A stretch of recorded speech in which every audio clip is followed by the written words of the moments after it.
Hi everyone, আজকে তোমাদের সাথে শেয়ার করব আমার সকালবেলার ডেলি রুটিন। তো ফার্স্টে আমি গিনিপিগকে কিছু ঘাস খেতে দিলাম, তারপরে খেতে দিতে চলে গেলাম পায়রাকে।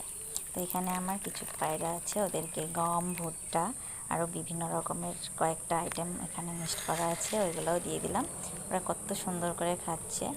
তারপরে আমি হাত দিয়ে এতবার চেষ্টা করলাম খাওয়াইতে, খেলো না। দেখুন আমার হাতে ওরা। তারপর তোমাদের সাথে শেয়ার করব আমাদের কিছু পর্তুলিকা ফুল। এখানে কয়েক আইটেমের পর্তুলিকা আছে, আর দেখো কত বড় একটা ফুলের জানলা হয়েছে। তোমাদের যার যার শাক লাগে আমাদের বাসায় চলে এসো। এখানে আছে হলুদ কালারের ফুল, এটাকে আমি তারা ফুল বলি। এমনি ফুলের নামটা আমি ভালো করে জানি না। এখানে আছে কয়েক রকমের কালার, কুঞ্জলতা, সাদা, তারপরে আছে হচ্ছে এই পাশে ইয়েলো কালার, আর একটা আছে পিঙ্ক কালার, এটাও পিঙ্ক কালারের মধ্যে সাদা।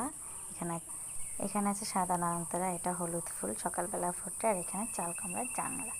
তো তোমাদের সাথে আমাদের পায়রার ঘরটাও দেখিয়ে দিলাম। এটা হচ্ছে সবার লাস্টে ছাদটা তালা লাগিয়ে নিচে চলে এলাম। তো আমার সকালবেলার ডেলি রুটিন তোমাদের কেমন লাগলো জানিও কমেন্ট।